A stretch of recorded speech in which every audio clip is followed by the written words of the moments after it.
And so under these normal conditions, when our DNA is undamaged, we want to continue the cell cycle and proceed from G1 phase to S phase.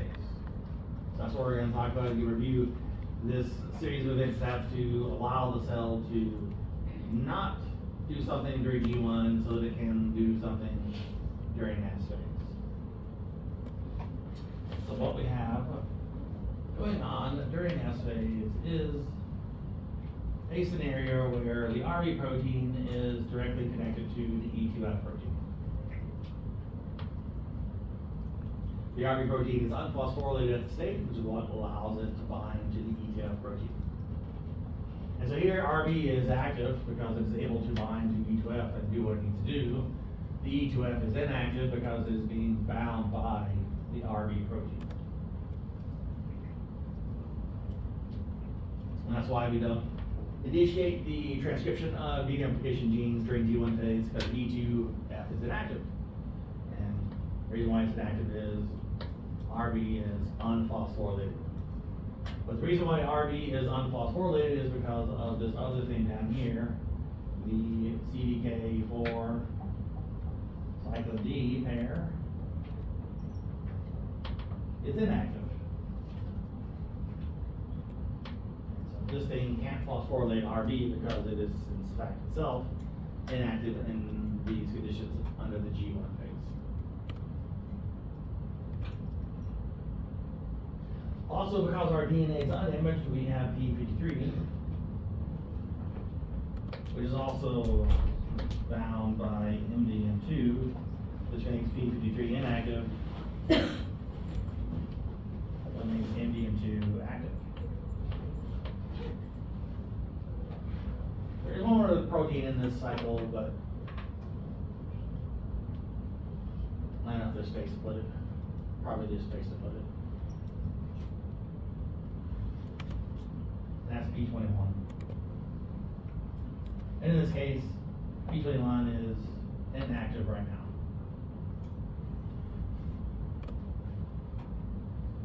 Now typically when we talk about P53 is because of DNA damage, it's not really involved in normal processes that we're going to talk about. And so generally speaking, we kind of ignore what these other things are doing because they're not needed in a normal situation. They're only needed when DNA damage is detected. Well, in normal conditions, we do need to worry about the RB protein and E2F protein. So as we transition from G1 phase where we're not actively trying to copy our DNA to S phase where we are trying to copy our DNA, we need to split RB from E2F. So when these things are split, well, it makes E2F active. Now to make RB release E2F, it has to be phosphorylated. Add a P to it. And in this phosphorylated state, it is inactive. So RB cannot bind to E2F when it is phosphorylated. The thing that phosphorylates RB is this cyclin kinase. So this is CDK4 cyclin D is active in this situation because it has to phosphorylate the RB protein. The other things don't really matter because we still have an idea of DNA is undamaged, so p53 is going to stay inactive. So p21 doesn't do anything either because of this situation of p53 still being inactive. So again, we can still sort of separate these things. They're there, but they're not doing anything yet because they're not needed to do anything yet. So we still have p53 being controlled by the MDM2 protein, and we have just p21 just kind of hanging out. It's still inactive. No DNA damage has been detected. p53 is still inactive, again, because no DNA damage has been detected. And that makes MDM2 active. It's still sort of controlling the p53 protein.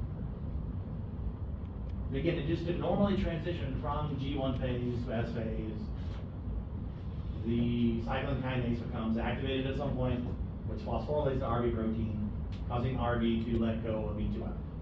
And E2F goes off to do what it has to do which is cause transcription of DNA replication genes. That's what we should normally see happen as we transition from G1 phase to S phase when DNA is undamaged.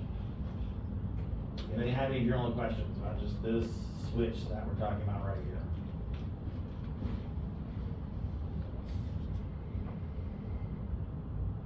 So what we need to think about now is what happens when DNA is damaged, or other situation like that.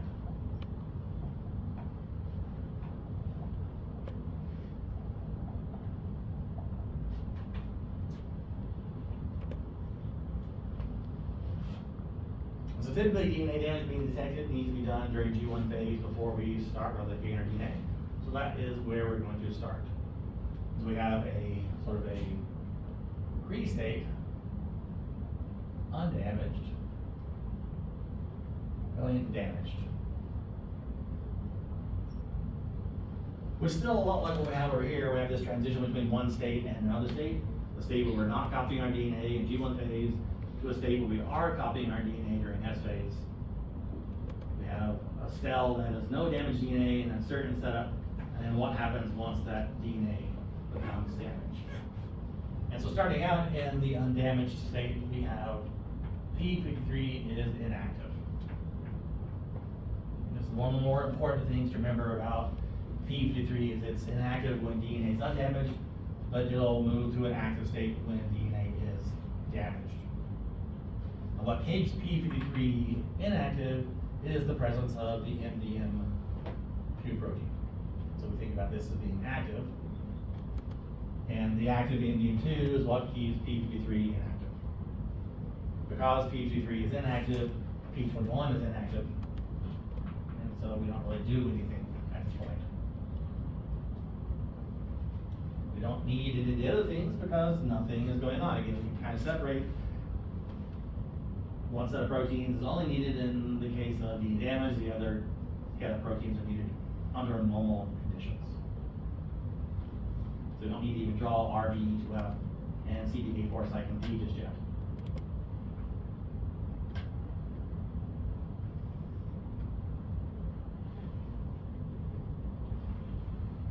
And so as we switch from a damaged state to an undamaged state, we're going to release P53, which is going to make it active.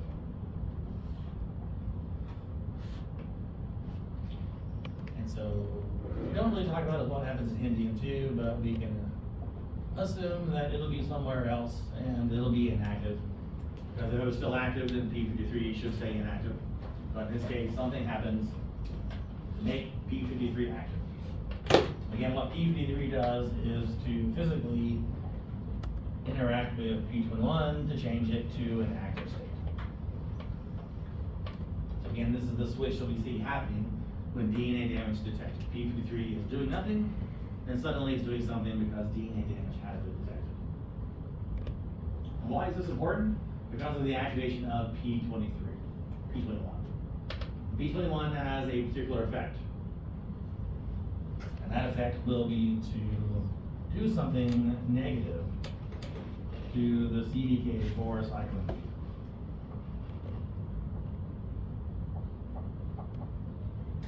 So there is this sort of negative effect, which means this will now be inactive.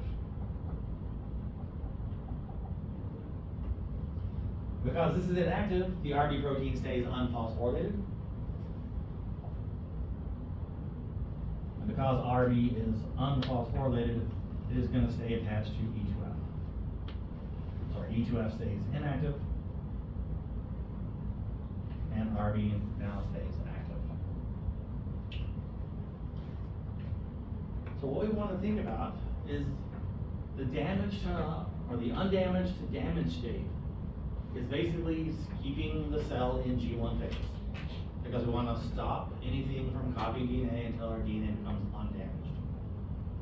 And so what you should notice is that the damaged state looks exactly like the G1 state.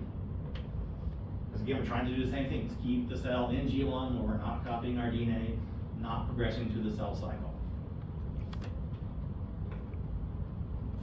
But when DNA damage is detected, we shut off whatever's going on with cyclin, CDK4 cyclin D, to keep it from phosphorylating RB, to keep it attached to each web, to keep replication from not happening.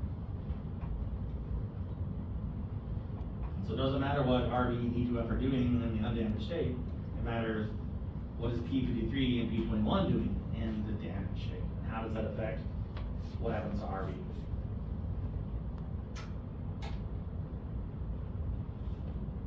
Anybody have any general questions about this particular side of the story?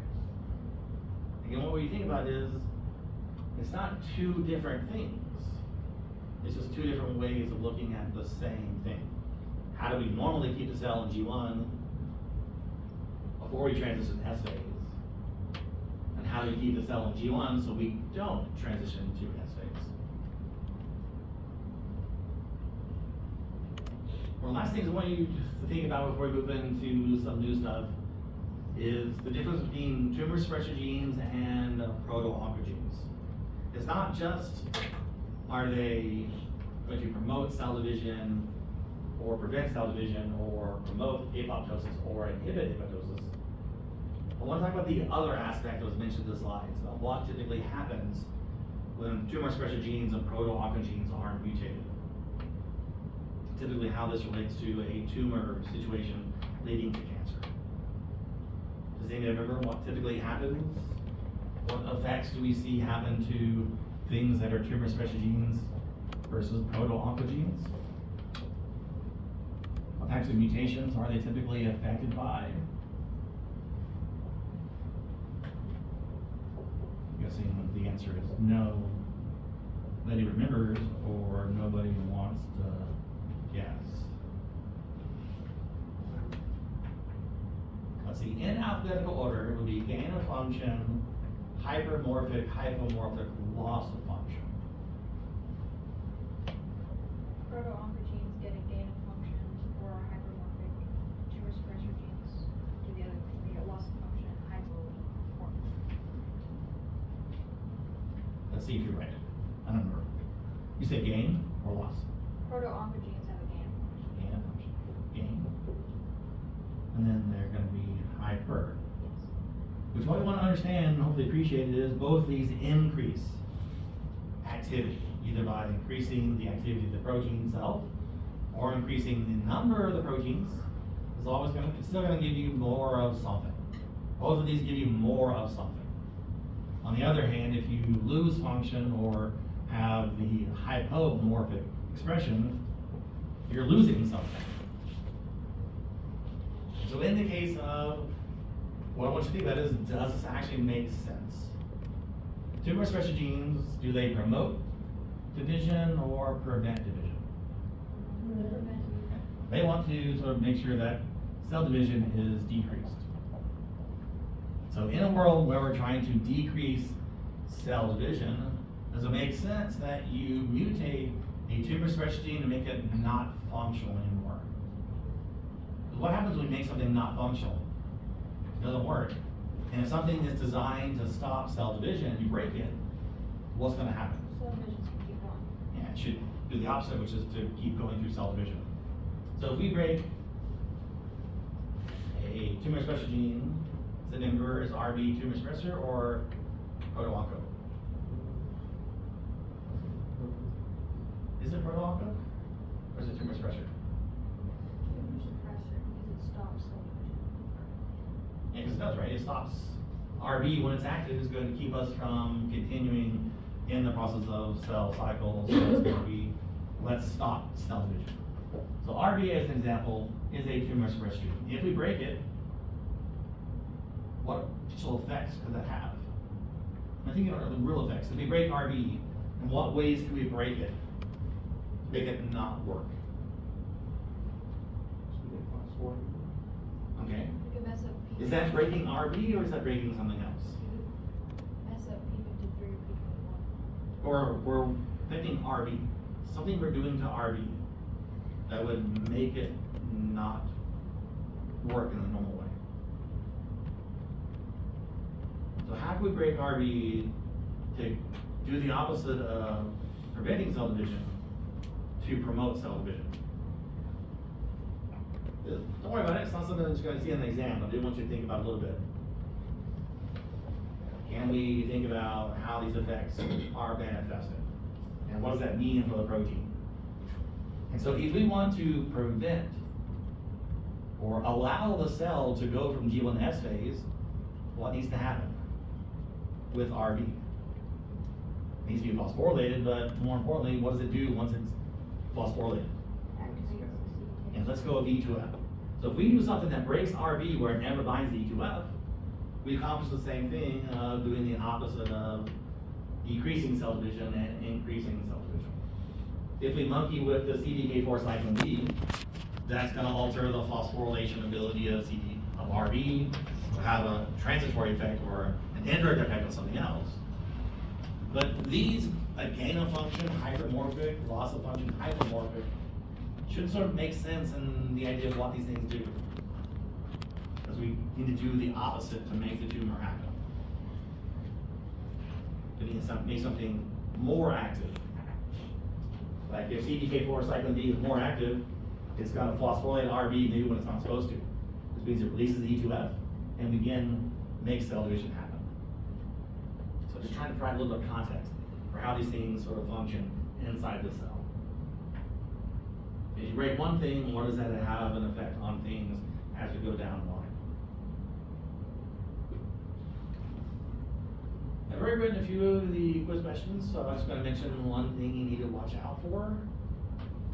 Is if we mutate P53, that has an indirect effect on RB and A2F later on. So what we need to do and think about what the questions you'll see on the quiz are some of them say which of these directly does something. I mean, like what's the closest thing? So you could argue that P53 affects E2F, but the thing that directly controls E2F is the RB protein. The thing that directly controls the RB protein is the cyclin kinase. So you can think about what's sort of the nearest thing in the interaction matrix is an important thing. Think about the thing that really does something versus the person later on that's making the decision and making something later on. And for the most part, we're kind of done with this side of the story. This is the G1 S phase transition story. We have a few more transitions to sort of talk about, one being much more important than the other. Does anybody have any burning questions about the G1 phase, S phase transition right now?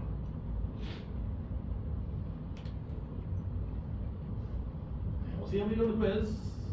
And if we have to do a few things, next Monday we can. Hopefully everything works out okay. On this slide, we get to see the action of our last cyclin kinase pair, which is the CDC2 cyclin B pair. And there's not a whole lot to remember, just this is the cyclin kinase pair. That's important for this transition, the G2 to M phase transition. CDK4 cyclin D is important for the G1 phase, S phase transition. CDK2 cyclin A is important for this S phase G2 transition. Maybe some of you will remember and get it right on the quiz that the E2F protein is phosphorylated by this other cyclin kinase pair, which is what turns off replication, so we can move from S phase to G2 phase. And all you need to remember is that CDC2 cyclin B controls the move from G2 phase to M phase.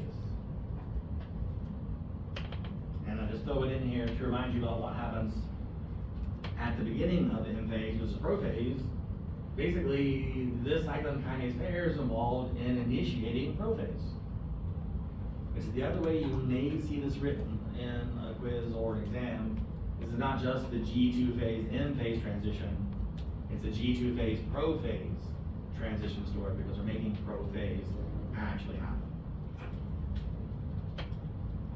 How it works, not important to memorize. Just that that's where it works.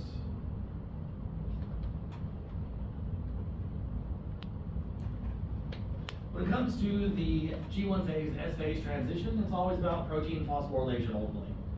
What do we phosphorylate and how does that control various things, whether it's E2F being phosphorylated or the RB protein being phosphorylated. we are phosphorylating protein, which is a post-translational control mechanism. Phosphorylation turns something on or off. In this case, phosphorylation always turns things off when it comes to regulating RB and E2F.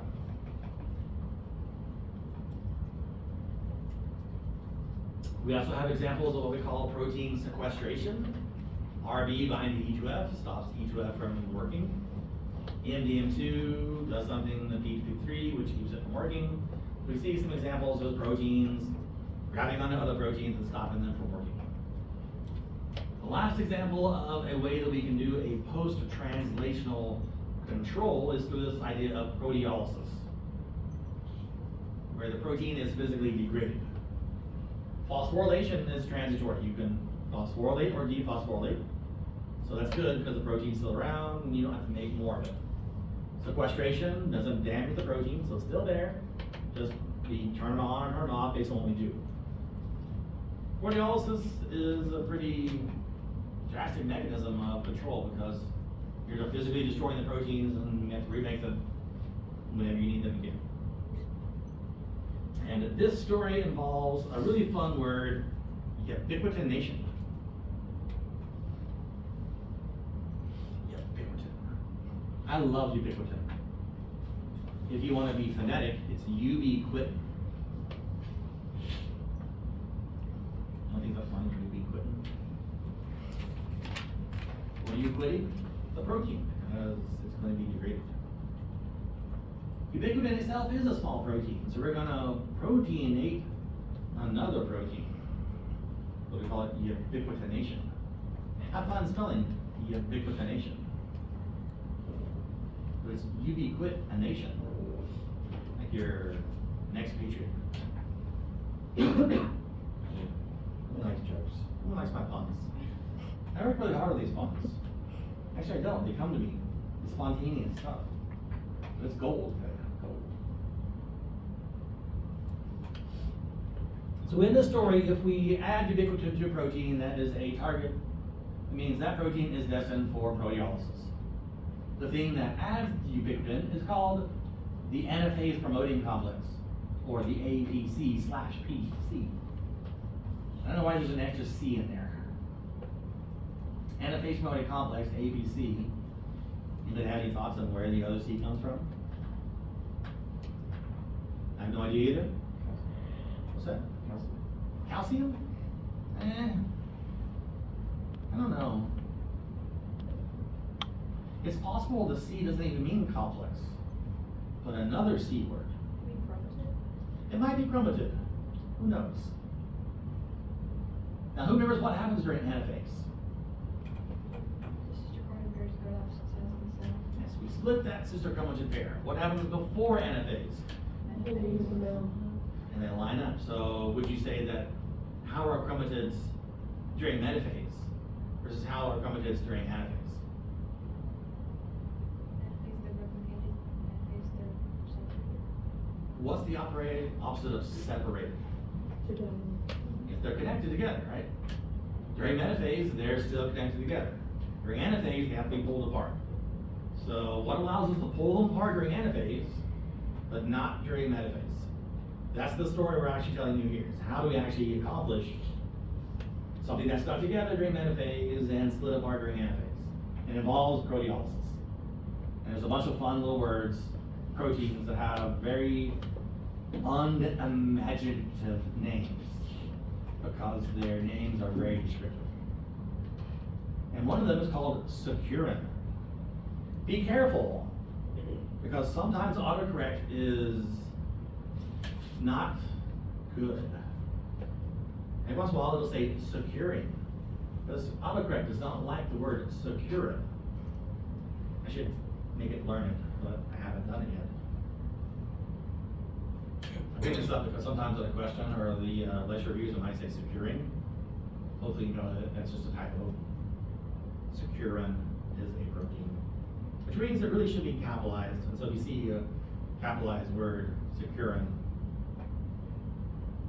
think protein. So we have APC/C, securin, two proteins. another protein called separase, and a fourth protein called SCC1P. And ubiquitin is protein itself, so I guess there's 5 proteins in this little story here.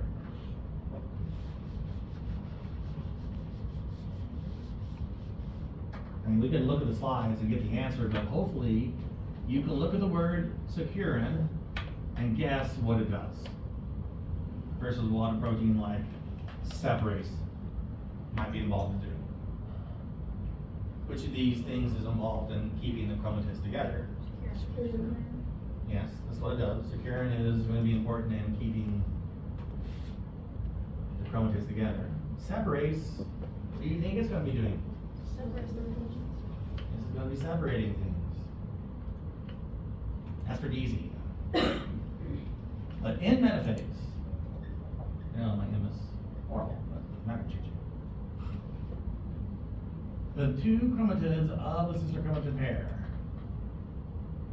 are connected together with a protein. Several proteins, in fact, lots of proteins. This little thing here is what we call the SCC1P. It's the protein that physically connects one chromatid to the other chromatid.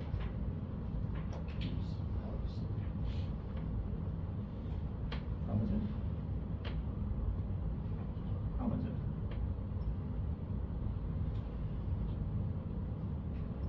So if you've ever wondered how and why sister chromatids stay together, it's because of this protein, SCC1P. So during metaphase, we want it to stay together, so we need a certain set of things to happen. But during anaphase, we want it to split. And so before we get into how it actually happens, sometimes it's just nice to look at what do we need to sort of do to get these things to separate. And what we are going to see happen is this thing is going to be destroyed. And that's what allows the sister chromatids to be pulled apart, is the thing that's holding together are no longer there. It's like tearing out the zipper. It's no longer going to hold the 2 sides together. So what we need to think about is, how is this accomplished? Well, we already know at least one part of the story is APC/P is going to add ubiquitin. The question is, what is it adding ubiquitin to? Securin or separase? That's a very difficult story. We're going to hold it together, so SCC1P is intact until we degrade it and we have this separation. And so starting out, the securin enzyme is bound by the separase enzyme. Actually, it's the other way around, I guess. Securin binds to separase. So in this side of the story, we have one protein physically bound to another protein.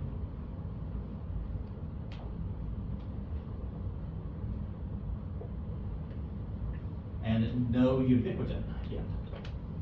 So this is what we need to keep the DNA stuck together. One of these is going to be involved in making the separation happen. The other is involved in making the separation not happen. Right? So securin, in this case, is active. And separase is considered inactive because of it being sequestered or controlled by the securin protein. Verbiage doesn't really matter. We have this interaction going on that prevents the thing separase from doing anything. So to transition from metaphase to anaphase, the APC/P is going to function. So somewhere at the end of metaphase, or whenever you want to think about things, ubiquitination is going to occur. And we are going to ubiquitinate the securin protein. And that will cause it to let go. So if we add this UBQ to securin, it means it's going to let go of separase. So separase now becomes active. The securin is basically inactive, and it's going to be destroyed eventually through proteolysis. Because adding ubiquitin to a protein means we're going to destroy it. It's not that we're inactivating it, actually it's more better to say it's actually destroyed. So it's completely gone, no coming back whatsoever. Which is again different than what's gonna happen if we phosphorylate something. But when we ubiquitinate securin, allows separase to become active, but separase is what actually acts on this protein SCC1P, which breaks it apart, or breaks the two chromatids apart and allows NFAs to actually occur.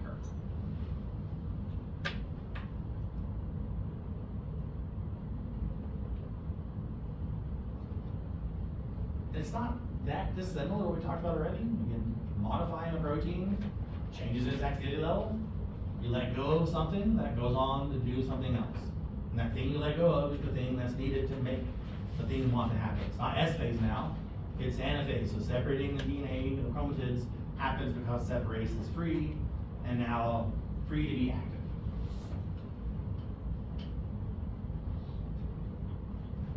So separase makes anaphase happen. Securin makes metaphase happen, so we need to get rid of securin so that we can transition into anaphase. We see this switch happen. So in this scenario, we're actually losing two proteins. We're losing SCC1P, because it's being degraded by separase. We're also losing the securin protein, because it's being degraded by proteolysis. So as we come back around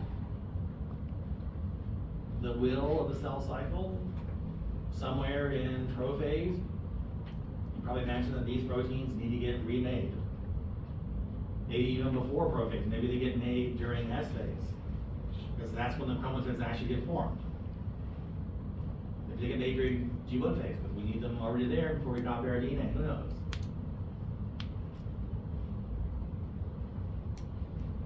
But when would you need securin to be around again? Probably pretty early, right? Because separation is still there. These are not things you need to worry about for an exam, but I'm just sort of expanding on this idea of control. There's lots of things in the story we don't talk about. So maybe there's some fun things you can learn if you're really interested in looking at some of these things.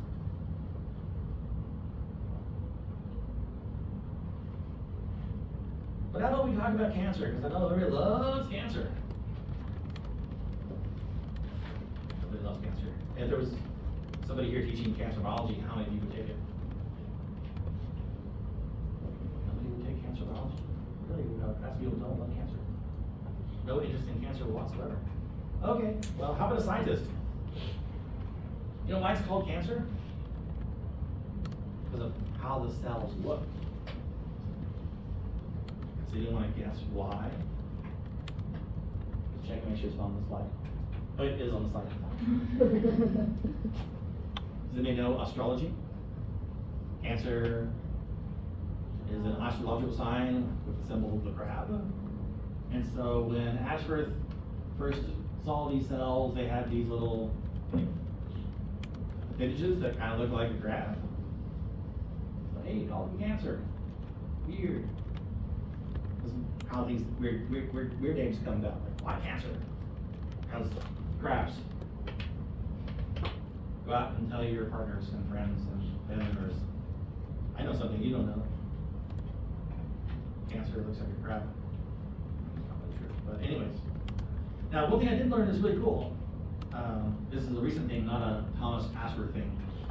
But these days, it turns out that a lot of tumor cells release DNA into the bloodstream, and so there's a thing now called a liquid biopsy. So you can detect cancer in blood, rather than having to do an actual biopsy of cutting something and physically looking at the cells to see if they're cancerous or not. And we have Cologuard where you can poop in a box, and they can measure the DNA or look at the DNA in your poop to see if you're releasing certain markers of cancer. So all sorts of fun things we can do that are less invasive than a colonoscopy or surgery to get in there and find a piece of tissue and cut it out. Some really cool things in science. I'm gonna skip that because you guys can read later if you want to. Most cancers are not inherited, so we call them sporadic. The exact number is not important to memorize, but it is a fairly big difference between inherited versus non-inherited forms of cancer. And in non-inherited forms of cancer, the somatic cells are the cells that are affected, which is why it typically can just be part of the body rather than the entire body. There are a few sort of common types of inherited cancers that are listed on the next slide, and the gene that is mutated or the apparatus that is affected is listed, and we'll look at those things. The other thing that's sort of interesting and important about the slide is this second point about how many mutations does it take to cause cancer. Not unlike the question of how many licks does it take to get to the middle of the Tootsie Ball.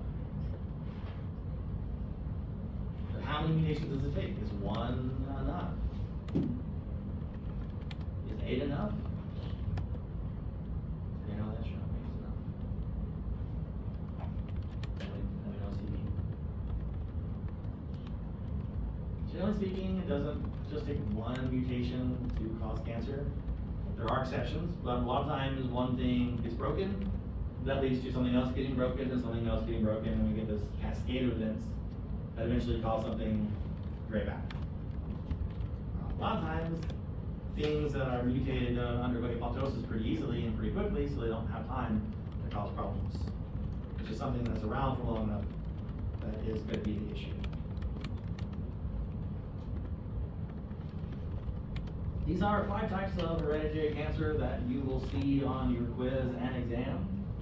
To match them up with the enzymes that is most commonly affected, or protein that's most commonly affected. One of them should be very easy. The RB gene, or RB protein, and the retinoblastoma type of cancer. This one should also be fairly familiar with people, breast cancer, and BCRA1, again, breast cancer, if you don't know, BRCA. I always get it backwards, I always say BCRA, I don't know why. I guess it's stupid alphabetical conditioning. Breast cancer, BR, breast, CA cancer.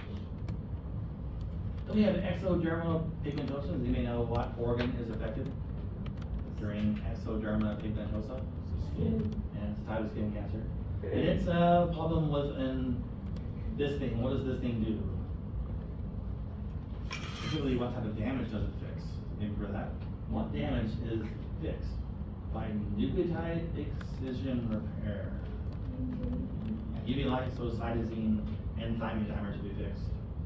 We also see with colorectal cancer, we have mismatch repair genes being mutated. So again, it's not just things that affect the cell cycle, but repair mechanisms also being affected leads to more mutations, which leads to more and more things being broken. So again, indirect effects can have direct consequences for cancer. One of the most important things about cancer is the uncontrolled, unchecked cell growth. You typically think about tumor cells being immortal because of their lack of senescence. We're not obeying the normal cell cycle control signals because tumor special proteins are broken or proto-oncogenes are excited. You never know what's going to go on. But one thing we do see a lot in types of tumors is increased telomerase activity. And so their telomeres stay longer for longer periods of time, which also allows them extended life. Remember, telomere length and life, cell life is connected together. I think I mentioned this when we talked about telomeres, but there are a lot of companies that are trying to peddle telomerase activity as anti-aging medication. But if they go too far, what impact does it have on cancer rates? Or maybe not know what the gene is going to do when we open the ball. But again, typically we see a lack of responding to normal signals. Either not obeying content admission and dividing when you're not supposed to, or ignoring acreage dependence and dividing when you're not supposed to. These are things to work on. With acreage dependence, the idea of metastasis or metastatic tumors is connected together, because the idea of the metastatic type of tumor is it forms in one organ, those cells leave that organ and travel to other places of the body and cause cancer in another place. So it's one of the things you really have to worry about with cancer is it metastatic? Because it's much harder to treat things that are throughout your body rather than one concentrated mass. Success rates for most non-metastatic cancers are pretty high. You just go in there and scoop out fat cells. If you get everything, you're pretty good. But when things are other places, it's hard to get things everywhere. How do you treat bone cancer? You can't cut out bone. You should go and then try to put something in there and replace it. Maybe that's where we're going. We're going to put artificial bones in people to replace bad bone. Anyways, one other thing we do see with cancer cells is, for whatever reason, they have increased blood flow to them. And blood flow is really important for cell growth. So if you can slow down blood vessel formation or prevent blood flow to certain areas, then that prevents cell growth. We do see a lot of sort of blood flowing into tumorous things.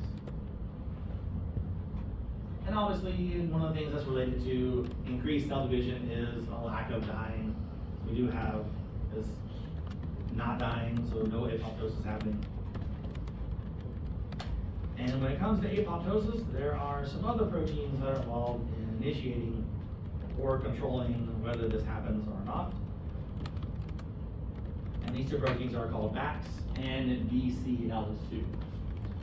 You can see that BCL2 is considered a proto-oncogene, so it's going to try to prevent apoptosis and allow a cell to normally divide.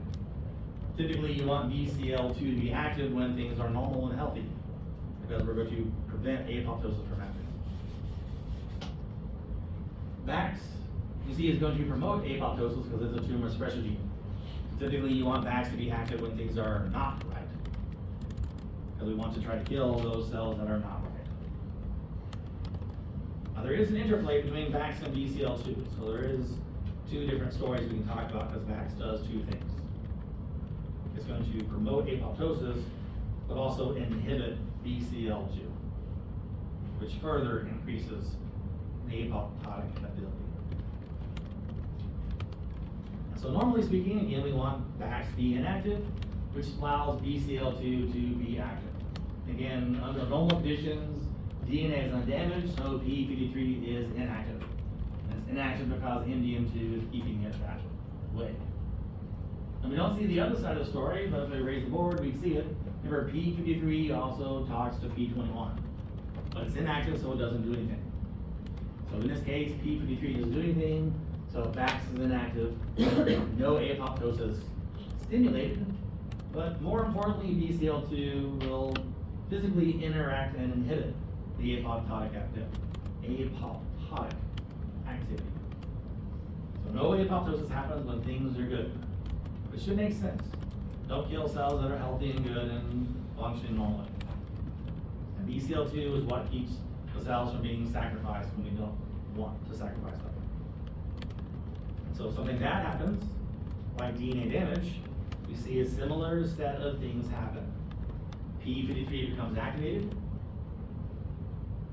P53 will now activate BAX, which does two things: promote apoptosis and stop BCL2 from doing anything.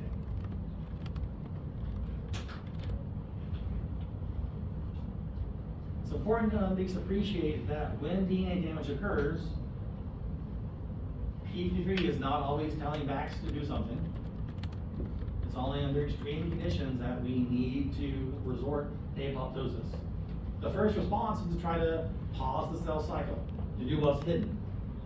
Talk to P21 to affect the cyclin kinases, affect RB, so we can pause and fix any damage. It's when damage is unfixable that this is our last resort to try to stop a problem before it becomes a much bigger problem.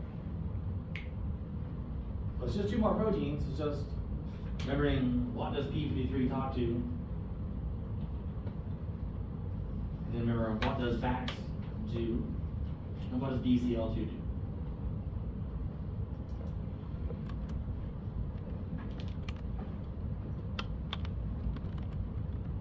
This is a much smaller part of the pie. And the bigger part is the RB and E2F story. How P53 impacts the function of those two proteins. Does anybody have any questions about FACS or BCL2? Or securin and separase?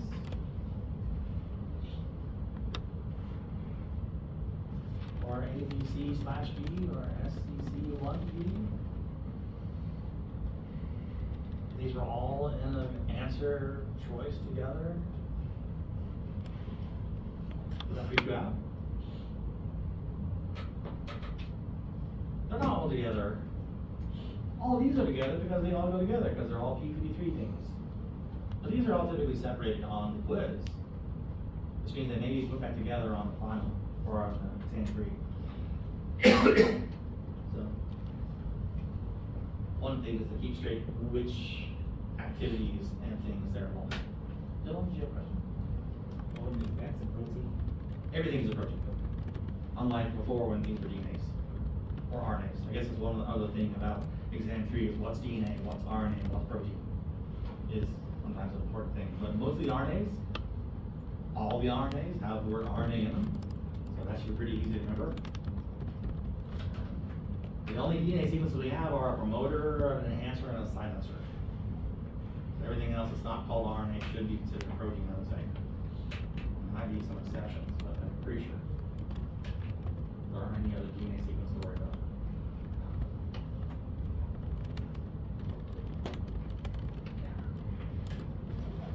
So on Friday, we'll cover this last thing, which is